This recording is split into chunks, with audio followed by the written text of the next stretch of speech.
ఒరే అరగుండు వెధవా, ఇక్కడ పెన్సిల్ ముక్క మారే తెచ్చావు చూడు. ఎవరు బాబు నువ్వు? ఏమిటి చేస్తున్నావు? ఇదిగో నిన్నేనయ్యా.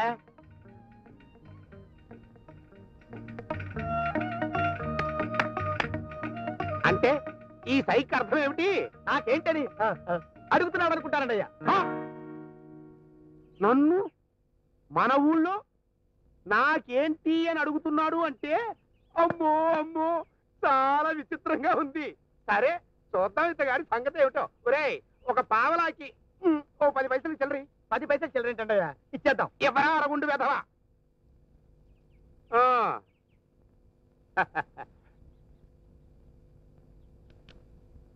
నమస్కారం అండి. నేను లాభం లేదే నోరు విప్పను. స్వరపేటిగా అనవసరంగా అరిగిపోతుందని. అలాగా? అవును, ఇలా కాలిపోయిన అగ్గి పుల్లలు టెంకాయ చెప్పులు ఏరుకుంటున్నావేమిటి? ఈ అగ్గి పుల్లలకి తలలుంటాయి గాని మెదళ్ళు ఉండవంటారండి. కానీ మనకి మెదడుంటే తలకాయలు లేని అగ్గి పుల్లలను కూడా బ్రహ్మాండంగా వాడుకోవచ్చు. నేను తీరిక వేళల్లో వీధుల వెంట నిరుపయోగంగా పడుండే కాలిపోయిన అగ్గి పుల్లలు అవి ఏరుకుని వాటితో వాటితో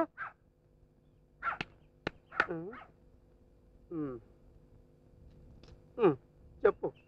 వాటితో చారు గంజి అవి కాచుకుంటూ ఉంటానండి. వయసులో చిన్నవాడివైనా మహాజ్ఞానిలా కనిపిస్తున్నావు నాయన. ఎవరు బాబు నువ్వు? నిన్ననే మన చిన్న ఇంటి 2వ వాటాలోకి అద్దెకి దిగారండి. పీనాశ సంఘానికి మన మండలాధికారులటేనా? అలాగా? ఈ మధ్య పీనాశ సంఘం అని కొత్తగా పెట్టారు ఏమిటయ్యా? అంటే అది అఖిల భారత పొదుపరుల సంఘం అని పెట్టి దాన్ని మండలాలుగా విభజించి ఈ మండలాన్ని నాకు ఇచ్చారండి. మేము దీన్ని పీనాశ సంఘం అని ముద్దుగా పిలుచుకుంటూ ఉంటాం. బాగుందయ్యా, బేసిక్గా ఉంది. ఒరే అరగుండి వెధవా, అలా గుడ్లు అప్పగించి చూస్తూ నిలబడితేస్తావేరా? నువ్వు కూడా పుల్లలు అది ఏరు, మనం కూడా ఇంచక్క చారు అది పెట్టుకోవచ్చు. పుల్లలేరాలో నేను పులిస్తాను వెధవా. గాలివాన్లో విసిరికర్ల మేవాడి మొహం మొహం చూడు. పోతావురే, నాశనం అయిపోతావు. అంత పొదుపురు అంటున్నారు. 200 పోసి మన ఇంట్లో అతికెలా దిగాడో కనుక్కున్నారా? మరే అదో ఖర్చు కదుటయ్యా. అంత అద్దె పోసి ఎందుకు దిగావు? చిల్లర లేదయ్యా. సరే ఇది ఉంచు. థ్యాంక్స్ అండి. జనరల్ గా 10 పైసలకి అంతకంటే స్వరపేటికి వాడను, అందుకే మళ్ళీ అడిగాను అన్నమాట. ఇకపోతే మీ ఇంట్లోనే అద్దెకి ఎందుకు దిగానంటారా? ఇంకో 10 రోజుల్లో ఈ ఊరికి స్కూల్ మాస్టర్ రాబోతున్నాడు. మీ దగ్గర 200 రూపాయలకు అద్దెకి తీసుకుని ఆయనకి 250 రూపాయలకు అద్దెకిచ్చి వాళ్ళ వరండాలనే పడుకుంటానన్నమాట. అమ్మో అమ్మో ఏదో ఓ 50 రూపాయల లాభం అచ్చాలి నాకు. ఇంత పొదుపైన మనిషికి అంత ఖరీదైన బట్టలేమిటో అడిగావనన్నా? క్షమించాలి, నాకున్నది ఇది ఒక్కటే జత. ఇది కూడా నా స్నేహితుడు ఒకడు వాడి పెళ్లికి నాకు ప్రజెంట్ చేశాడు. ఇంటికి వెళ్ళగానే వీటిని విప్పి మడత పెట్టి చాప కింద పెట్టి దాని మీద పడుకుంటూ ఉంటాను. తెల్లారేటప్పటికి ఇస్త్రీ అయిపోతుంది. మరి రాత్రిళ్ళు ఏం బట్టలు వేసుకుంటావయ్యా? ఈ వెధవ దేహాన్ని దాచుకోవడానికి బట్టలే కట్టుకోవాలా చెప్పండి? కొంచెం దగ్గరికి రండి, లేడీస్ వినకూడదు. రాత్రుళ్ళు న్యూస్ పేపర్ని లుంగిలా చుట్టుకుని పడుకుంటానంతే. అమ్మా అమ్మా అమ్మా తల్లి అమ్మా. ఏమిటయ్యా గోవిందు, ఏమిటా కంగారు? ఒకసారి లోపలికి రండి తల్లి. దరిద్ర నారాయణ దిక్కుమాలిన అవతారం, పిచ్చినారితనానికి విశ్వరూపం. రండి తల్లి, రండమ్మా, రండి తల్లి. అమ్మా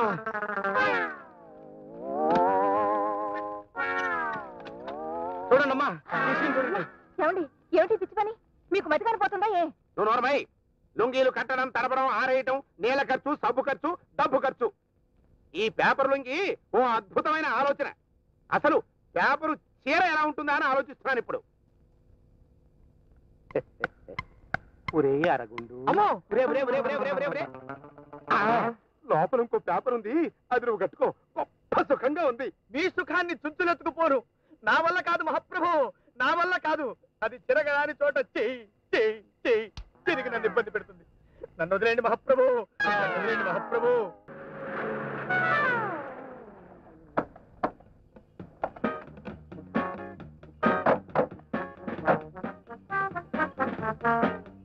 నమస్కారం అండి. రండి బాబు రండి. నా పేరు కుక్కుటేశ్వరరావు. వీళ్ళిద్దరు మా అన్నయ్యలు. ఈయన వీరబాహుడు, ఈయన గణోధరుడు. వీరబాహుడు ఘనోదరుడునా అవేం పేర్లండి రాక్షసుల పేర్లు? మా నాన్నగారు అదో టైప్ మనుషులండి. మామూలుగా అందరూ దేవుళ్ళ పేరు పెట్టుకుంటారు, ఆయన రాక్షసుల పేర్లు పెట్టారు. అలాగా, బాగుంది బాబు, పదండి ఆయన.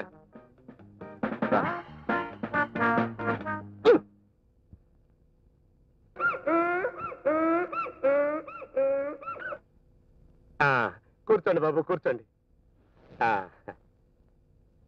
మా తమ్ముడికి భార్య కాబోయే పిల్లకి బిఏ దాకా చదువు, వంట, ఆటపాట వచ్చుండాలని మా నాన్నగారి కోరిక. అవునండి, ఆటపాట కూడా. అన్నయ్యలు కొద్దిగా చేతులు తీస్తారా? చూడండి, నాకు డాన్స్ అంటే ప్రాణం. అలాగా చెప్పరే. మా అమ్మాయిని చెప్పుకోవడం కాదు కానివ్వండి, బాగా ఆడగలదు, కమ్మగా పాడగలదు. ఇప్పుడు సినిమాల్లో ఉన్నారు చూడండి, కన్నాంబ, కాంచనమాల, అలా అన్నమాట. కన్నాంబ, కాంచనమాల వాళ్ళు ముసలాళ్ళు అయిపోయారు, పోయారు కదండి. వాళ్ళు పోయారా? నాకు తెలియదులేండి, నేను సినిమా చూసి 25 ఏళ్ళు దాటింది. ఏమిట్రా ఇది? అరగుండు వెధవా, ఇక్కడ ఏమైనా సంతర్పణ జరుగుతోంది అనుకున్నావా? పెళ్లివారు వచ్చారండి, ఇవన్నీ అమ్మగారే చేశారండి అయ్యా. ఈ మాత్రమైనా పెట్టకపోతే బాగుండదని. బాగేమిటి నా పొంత? మనుషుల సైజులు చూసావా? ఒక్కొక్కడు తిరుపతి కొండంతున్నాడు, ఊదేస్తారు. ఏమిటవి? టిఫిన్లా? వెరీ గుడ్, తీసుకురండి, ఓ పని అయిపోతుంది. నా పని అయిపోతుంది. గోవిందం, రా నాయనా, రా రా, తీసుకురా. ఆ టిఫిన్లు అక్కడ పెట్టు, పెట్టు. మంచిగా అక్కడ పెట్టరా, పెట్టు. ఏర్పాట్లు అవన్నీ బాగా చెయ్యండి. అది ఇప్పుడు ఇప్పుడు బాగా తృప్తిగా తింటారు. లంబోదరాయ నమోస్తుతే, వాతాపి జీర్ణం వాతాపి జీర్ణం. ఈ సౌండ్లు ఏమిటి నాయనా? వినాయకుని ప్రార్థించి కానీ పొద్దున్నే మేము ముట్టుకోమండి. అదొకటి కూడా ఉందా? కానివ్వండి, కానివ్వండి.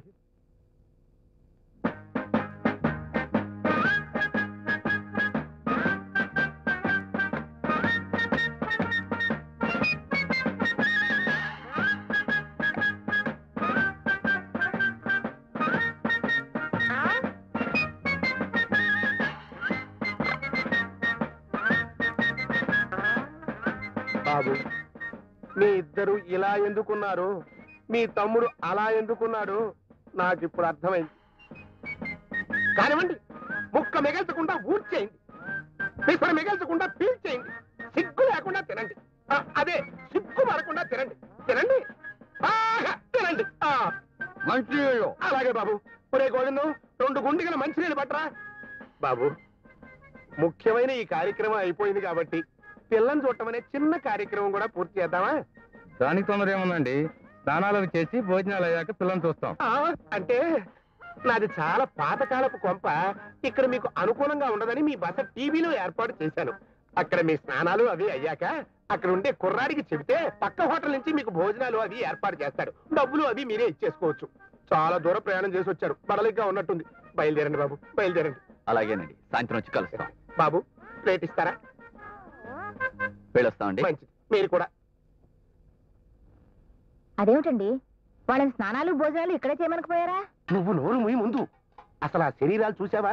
వాటిని తోమాలి అంటే 90 బావులు నీళ్లు కావాలి. ఏనుగులు అవి జలకాలాడినట్టు చెరువులు సరస్సులే తప్ప చెంబులు చేదలు పనికిరావా దేహాలకి. ఇక భోజనం అన్నావో అంతే, కుంభాలు లాగించేస్తారు సొంటలు. 100 ఎకరాల పంట వండి పెట్టాలి వాళ్ళకి. అమ్మో అమ్మో, అసలు వాడు ఒక్కొక్కడు మనిషితే కాడు, మనిషి కాడు.